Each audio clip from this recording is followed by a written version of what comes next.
안녕하세요, 여러분. 지난 시간에는 그 직무 분석에 대해서 학습을 하였습니다. 그래서 이번 시간에는 그 직무 분석의 결과로 나오는 그 직무 기술서와 그리고 직무 명세서 그리고 직무 평가에 대해서 학습하도록 하겠습니다. 자, 직무 기술서는 한마디로 얘기하면은 어떤 그 작업 중심, 즉 과업 요건을 중심으로 정리해 놓은 문서다. 사람하고는 관계가 없는 이러한 그 과업 중심으로 정리해 놓은 문서라는 것을 먼저 기억을 해 주시고 직무 분석 결과로 얻어진 것이다. 이렇게 생각을 하시면 되겠습니다. 그래서 이러한 직무 분석을 통해 얻어진 직무의 성격과 내용, 그리고 직무의 이행 방법과 직무에서 기대되는 결과 등을 작업 요건을 중심으로 정리해 놓은 문서를 말합니다. 우리가 그 요즘 공공기관이나 NCS 국가기관에 어떤 응시를 할 때 채용 채용 공고, 채용 공고에 꼭 첨부시키는 것이 직무 기술서입니다. 그 직무 기술서에는 어떤 그 직무에서 필요한 직무의 내용이 뭐고, 어떤 기술, 태도, 능력이 필요하고, 어떤 자격증이 필요한지를 자세히 적어 놓은 것이죠. 그래서 그 분야에 지원한 사람은 그쪽 그 직무 기술서에 명시되어 있는 것만 준비를 하면 된다는 것이죠. 자, 직무 기술서의 내용은 그냥 한번 읽어보는 수준에서 살펴보도록 하겠습니다. 자, 직무 명칭, 그리고 직무 번호, 소속 부서명 등 직무 표식이 들어가 있고, 직무 수행의 목적이나 내용 등 직무 개요가 들어가 있고, 직무의 구체적인 내용이 들어가 있고, 그리고 직무 수행에 요구되는 조건, 즉 책임, 지식, 직무 수행에 필요한 장비, 환경 등 직무 요건이 들어가 있다. 만약에 사람에 관한 내용이 있으면 이것은 직무 기술서와는 다르죠. 자, 사람에 관한 내용은 직무 명세서입니다. 그래서 직무 기술서 작성 시 주의사항을 우리가 꼭 알아둬야 되겠습니다. 이것은 굉장히 잘 시험에 나오는데 그렇게 어렵진 않죠. 그래서 살펴보면은 항상 현재 시제를 사용한다. 이 현재 시제에 줄 치시고 현재 시제를 사용하고, 그리고 능동적 문장으로 사용한다. 능동형 문장으로 사용한다는 것이죠. 자, 능동형의 밑줄을 그시기 바랍니다. 그래서 가급적 수동형 문장은 사용하지 않는다 라는 것이죠. 자, 능동형 문장을 사용합니다. 그리고 간결하고 직접적인 문체를 사용하고, 또 구체적인 행위를 나타내는 동사를 사용하여 과제를 기술한다. 구체적인 행위를 나타내는 동사를 사용하고, 그리고 가급적 수량을 나타내는 용어를 사용한다. 수량에 밑줄을 그시기 바랍니다. 그래서 현재 시제, 능동형, 그 다음에 수량, 이 부분에서 이제 틀린 내용으로 고쳐서 이제 시험에 출제하는 경향이 많죠. 자, 그래서 만약에 수량을 사용하지 않는다라고 하면 이것은 틀린 얘기죠. 그리고 현직 직무자에게 친숙한 용어를 사용한다. 자, 요 직무 기술서 작성 시 주의사항을 우리가 꼭 알아주시기 바랍니다. 자, 직무 명세서는 작업자, 사람에 관련된 상황이 기록되어 있다. 즉, 직무 명세서는 직무 분석을 통해 해당 직무를 수행하는 작업자가 갖춰야 할 조건을 기록하는 것이 바로 직무 명세서죠. 그래서 이 직무를 수행하는데 요구되는 작업자의 지식, 기술, 능력, 경험. 지식, 기술, 능력, 경험. 요거는 우리가 꼭 기억을 해주시기 바랍니다. 자, 직무 명세표에 그 들어가 있는 내용은 그 요구되는 작업자의 그 어떤 인적 요건을 알려주냐면은 지식, 기술, 능력, 경험. 요 네 가지는 우리가 기억을 해주시기 바랍니다. 만약에 뭐 태도가 들어가 있으면 이거는 틀리겠죠. 또 뭐 애착 이런 게 들어가 있으면 틀립니다. 그래서 직무 명세서에 이제 포함되는 내용 살펴보면은 굉장히 많죠. 뭐 그 사람의 적성, 사람의 지식, 뭐 어떤 기술, 능력, 성격, 흥미, 가치, 태도, 작업 경험, 주로 이제는 작업자에 관련된 이러한 내용들이 쭉 들어가 있죠. 그래서 만약에 뭐 지금 명세서에 포함되는 정보가 아닌 것은, 그래서 동기라는 것이 나오면 이것은 틀린 얘기죠. 동기. 그래서 뭐 다 기억을 하긴 어려우니까 사람에 관련된 것이구나. 그리고 직무 명세서에 포함되지 않는 것은 이런 동기구나. 이렇게만 기억을 해주시면 되겠습니다. 자, 이러한 직무 기술서를 기초로 해서 이런 직무 명세서를 작성을 하는 것이죠.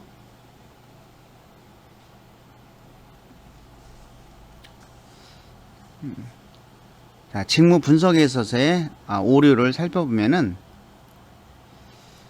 이거는 읽어보는 수준에서 넘어가도록 하겠습니다. 자, 역시 저는 표본 추출에서의 오류가 있겠죠. 우리가 모집단에서 대표 표본을 뽑을 때 표집 방법을 잘 선택해서 뽑아야 되는데, 이렇게 표본을 잘 선택하지 못하게 되면은 이 표본 추출에서의 오류가 이제 직무 분석에서 오류가 되겠죠. 그리고 이제 반응 세트라고 해서 예상된 또는 왜곡된 방법으로 질문에 대해 일괄적으로 답변할 때 발생할 수가 있는 것이죠. 답변을 하는 사람들에 대한 어떤 반응 세트, 이런 것에 의해서 오류가 발생될 수가 있고, 또 직무 환경의 변화에 의해서 오류가 발생될 수 있고, 그리고 종업원의 행동 변화에 오류가 발생될 수 있다는 거 이렇게 해서 넘어가고, 자, 직무 분석의 유의사항을 보면은 이제 당연히 저는 읽어보면 그냥 이해가 가는 내용들입니다. 자, 직무 내용을 명확하자. 그리고 실용성 있는 직무 정보를 제공하자. 당연히 실용성 있는 직무 정보를 제공을 해야 되겠죠. 그래서 요때 이제는 아까 직무 내용에 포함되는 내용들, 뭐 지적 능력, 전문적 능력, 경력 기능 등 인력 요건이 이제 포함되어 있는 것이고, 실무진의 협조가 있어야 되겠고, 충분한 자질을 갖춘 분석자의 활용이 있어야 되겠죠. 또 분석 결과에 충분한 검토가 이루어져야 되겠습니다.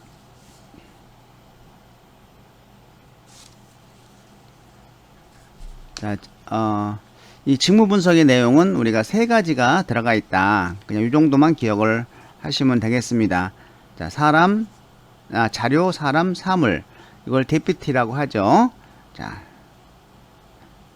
그래서 자료, 사람, 사물과 관련된 내용을 분석을 한 것이고, 또 육체활동, 사람의 어떤 육체활동, 심해 정도와 작업 조건에 따른 신체적인 재반 동작을 규정을 하고 있는 것이죠. 뭐 손을 든다, 뭐 이런 어떤 육체적인 활동, 그 다음에 작업 환경, 이런 작업 장소, 온도, 소음, 진동 등을 직무 분석에 기록되어 있습니다. 자, 그 다음에 이제 우리가 직무 설계로 넘어가면은, 자, 직무 설계는 우리가 직무 성과를 높이고, 그리고 동시에 직무 만족을 향상시키기 위해서 직무 설계를 한다고 했는데요. 이 직무 설계는 순서가 당연히 이제 직무 분석을 하게 되면 직무 기술서가 만들어지고, 이거를 바탕으로 해서 직무 명세서를 작성을 하게 되죠. 직무 명세서를 작성을 하게 되면은 직무를 이제 설계하는 것이죠. 또는 뭐 재설계를 한다든지, 그런 다음에 구성원의 욕구와 조직의 목표를 통합시키는 과정이 이제 직무 설계다. 이 직무 설계의 방안, 우리가 요거는 좀 간단하게 기억을 해주면 좋겠습니다. 자, 직무 순환 많이 들어봤을 수도 있는데요. 되게 이제 학교 교직원들이나 아니면 전 공무원의 조직들, 이런 또 회사도 마찬가지죠. 회사도 마찬가지입니다. 한 사람이 한 자리에 뭐 2년 아니면 3년 있다가 다른 부서로 옮기는 것이죠. 계속 이동하는 것이죠. 직무를 순환하는 것입니다. 그래서 여러 직무를 돌아가면서 번갈아 수행하게 되는 것이다. 그래서 이제 직무의 지루함도 없애고, 또 전반적인 회사 전반적인 그런 영역에서의 어떤 학습이 되니까, 경험이 되니까 경력 개발에도 도움이 되는 것이죠. 단점은 비용 문제를 유발시킬 수가 있죠. 한 사람이 한 군데 계속 있으면 그쪽에 전문 분야니까 그냥 그 사람이 어떤 저비용으로도 잘 할 수가 있는데, 새로운 사람이 오면은 역시 이제 새롭게 시작을 해야 되니까 이러한 비용 문제를 유발시킬 수 있고, 작업 진행에 방해될 수가 있죠. 전혀 모르는 사람이 또 딱 와서 처음부터 시작하려니까. 그렇지만은 우리가 다양한 경험을 통한 여러 분야의 능력 개발을 할 수 있다는 장점도 있습니다. 또 직무 확대, 기존 직무가 너무 일이 자꾸 단조로워요. 그래서 거기에 과업의 수를 증가시키는 것이죠. 그래서 이런 직무의 다양성을 증가시키기 위해서 직무를 수평적으로 계속 확대하는 방향인데, 사실 이거는 일을 더 많이 주는 결과가 초래되죠. 그래서 우리가 생산성을 증대시키고 노동력을 감소시키기 위한 하나의 방안이라고 이런 비판을 하고 있습니다. 자, 직무 충실화. 자, 이거는 어떤 그 직무 순환하고 또 그 직무 순환 그리고 직무 확대와는 달리 어떤 경제적인 그 보상보다는 개인의 심리적 만족을 좀 더 높여줄 수 있는 방안으로 어떤 직무의 수행의 내용과 환경을 재설계하는 것이죠. 그래서 직무 성과가 이런 직무 수행에 따른 경제적인 보상보다는 어떤 개인의 심리적 만족에 달려있다 라는 전제 하에서 직무 수행의 내용과 환경을 재설계한 것이다, 이렇게 기억하시면 되겠습니다. 그래서 이런 직무 충실화를 통해서 다양한 작업 내용, 또 높은 수준의 지식과 기술이 요구되는 것이죠. 특히 저는 자주성과 책임성을 더 많이 부여한다. 사람은 간섭받기 싫어하죠. 저도 그렇습니다. 그리고 내가 어떤 책임을 지고 일을 하게 되면은 더 의무적으로 또 열심히 하죠. 보람도 있고, 이런 측면에서 직무를 충실하는 것이죠. 또 개인적 성장과 의미 있는 작업 환경에 대한 기회를 제공할 수 있도록 직무를 재편성한다. 자, 개인적 성장 그리고 의미 있는 작업 환경에 대한 기회를 제공한다 라는 것이 이제 직무 충실한데, 자, 여기서 우리가 이제 알아줘야 될 것은, 이러한 직무 충실의 이론적 근거는 요 매슬로우의 욕구 단계 중 상위 수준이 있죠. 자아 실현 욕구, 그리고 허즈버그의 이 요인 요에서 동기 유발 요인, 동기 유발 요인, 의상 요인이 아니고 불만족 요인이 아니고 동기 유발 요인, 그리고 이제 맥클리랜드의 세 가지 욕구 중 성취 욕구죠. 성취 욕구. 요 세 가지는 같은 맥락의 욕구 단계다라고 기억을 해주시는 것도 좋고, 그리고 이것이 직무 충실의 이론적 근거가 된다. 두 가지를 우리가 기억을 해주시면 되겠습니다. 자, 네 번째는 이 직무 특성 모형인데요. 이건 조직 구성원들의 상위 계층의 욕구를 충족시키는데 초점을 맞추어 동기를 유발시키고 직무 만족을 경험하게 하는 직무의 특성을 개념하는 것이다. 자, 상위 계층의 욕구를 충족시키는데 초점을 맞춘다. 이것은 직무 특성 모형이죠.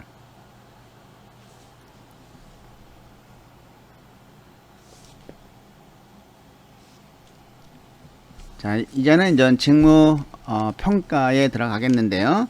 자, 우리가 직무 분석을 해서 직무 기술서, 작업자의 작업에 관련된 사항들을 기록을 하고, 일과 관련된, 그리고 이를 바탕으로 해서 작업자, 사람에 관련된 내용을 정리한 직업 명사서를 작성한 다음에, 그리고 직무 설계를 하고 어떤 구성원들에게 화합을 하는 직무 설계를 한 다음에, 이제는 뭐 직무 평가를 에 대해서 인정하겠죠. 그래서 직무 평가는 한마디로 얘기해서 직무 평가는 직무의 상대적인 가치를 측정하는 것이죠.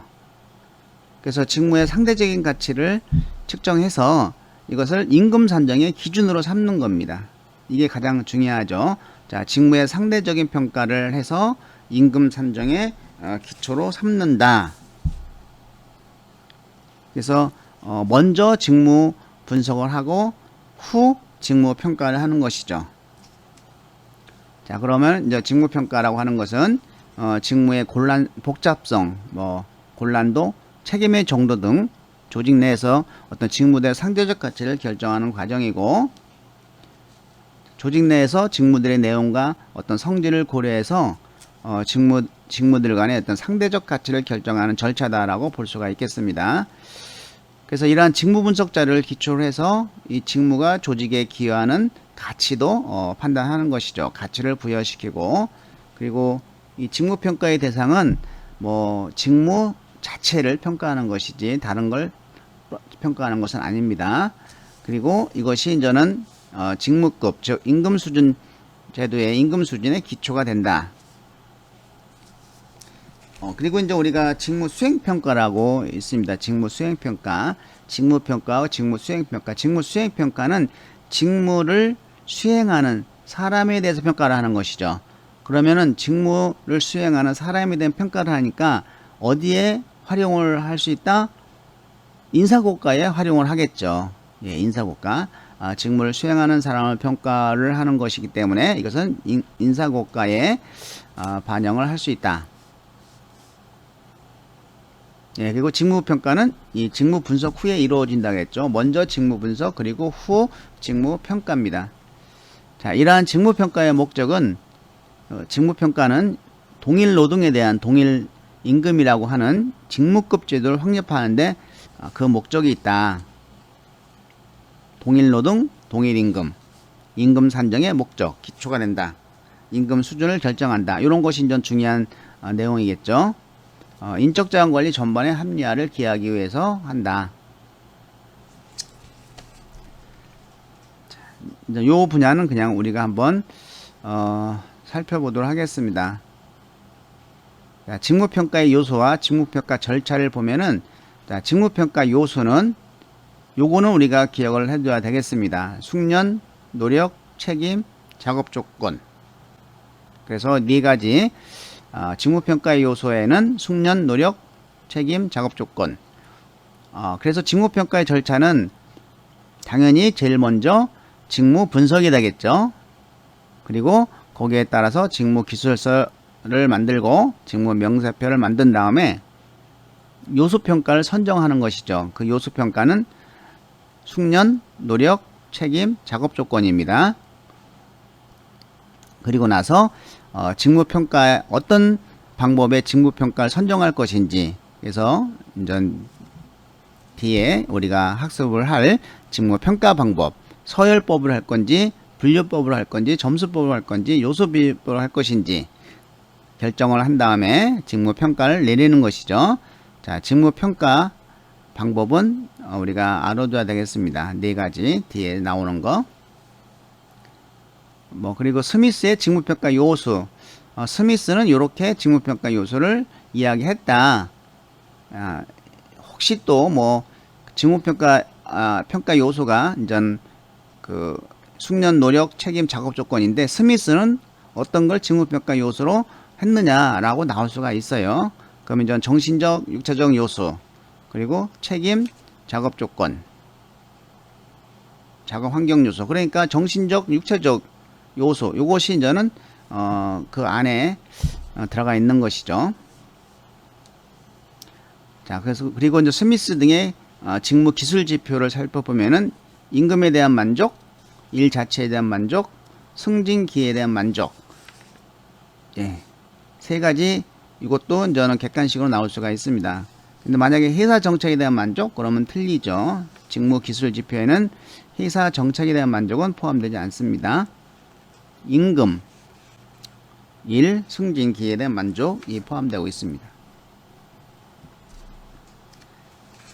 자, 그러면 우리가 이제 직무평가 방법에 대해서 살펴보기로 하겠습니다.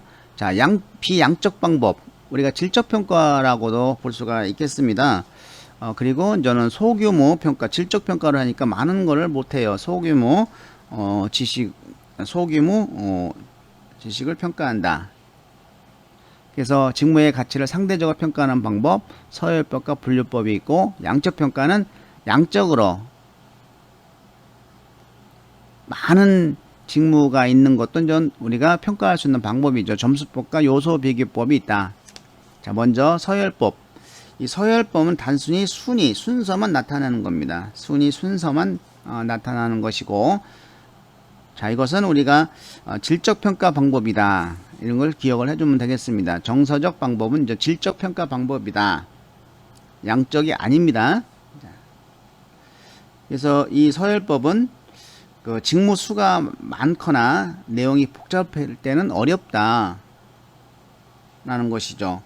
뭐 예를 들어서 그 10개 정도는 쉬운데 뭐 100개, 200개는 순위를 나타내기가 굉장히 어렵고, 또 등수마다 차이가 일정하지 않을 수가 있겠죠. 순위를 매길 때.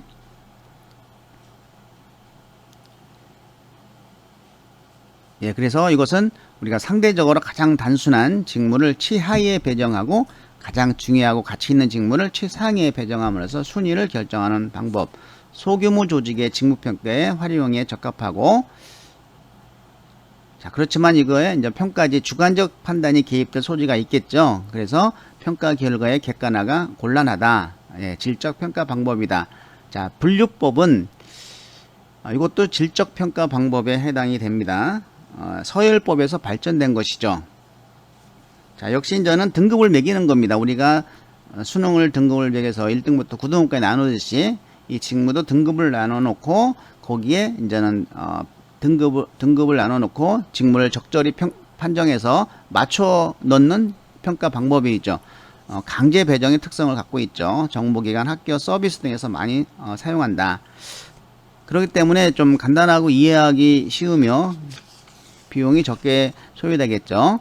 또 평가자 입장에서 직무평가가 용이한 단점이 있고, 또 그렇지만은 이 등급을 분류하는 기준이 명확하지 않을 수 있다라는 것이죠. 그리고 직무 등급 분류의 정확성을 기하기 어려운 단점도 있습니다. 점수법과 점수법은 우리가 이제는 양적 평가 방법입니다. 양적 평가 방법. 자, 임금 수준에 맞는 정교한 임금 체계의 설정을 할 수가 있고, 자, 각 요소별로 그 중요도에 따라서 숫자에 의한 점수를 준 후, 이렇게 숫자에 의해서 점수를 준 후에 이 점수를 총계해서 각 직무의 가치를 평가하는 건데, 자, 평가 요소는 요 숙련 요소, 노력 요소, 책임 요소, 자금 요소 등으로 이제 구분될 수 있다는 거 우리가 기억을 해주면 되겠습니다. 그래서 신체 조건은 아니다. 그리고 이제 부족한 직무 환경에 대한 거부 능력 아니다. 이렇게 기억을 해주시면 되겠습니다. 자, 이것은 우리가 평가 요소는 직무의 점수를 매길 때 고려되는 요소라고 볼 수가 있습니다. 숙련, 노력, 책임, 자금 요건. 다음 중 점수법에서 직무에 점수를 매길 때 고려된 요소는 뭐 이런 식으로 나올 수가 있습니다.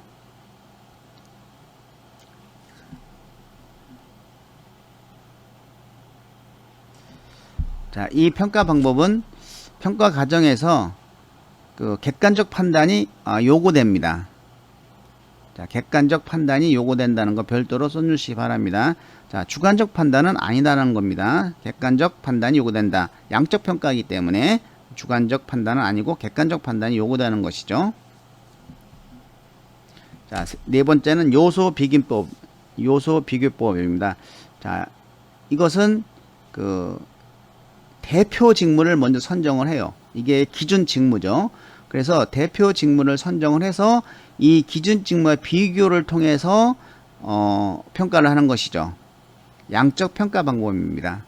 그래서 가장 핵심이 되는 몇 개의 기준 직무를 선정을 하고 그 직무의 평가 요소를 기준 직무의 평가 요소와 결부시켜서 비교함으로써 모든 직무의 가치를 결정하는 것이죠. 직무의 상대적 가치를 임금으로 평가하는 것이 특징이다라는 것입니다.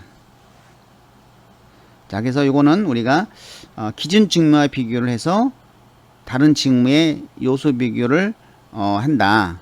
이렇게 생각하시면 됩니다. 대표 직무 선정하는 것은 요소 비교법이다. 자, 수행평가. 자, 우리가 이제는 세 가지를 용어를 기억을 해주면 되겠습니다. 직무 수행 평가는 일정 기간 동안에 직원들이 그들의 업무를 얼마나 잘 수행하였는지에 대한 정기적이고 공식적인 평가인 것이죠. 이것은 어떤 인사 관리와 개인 발전 및 연구에 활용된다. 그리고 직무 평가는 이것은 전 직무의 어떤 상대적인 평가로서 임금 수준을 결정하는데 중요한 자료가 된다. 직무 그 자체를 평가하는 것이다.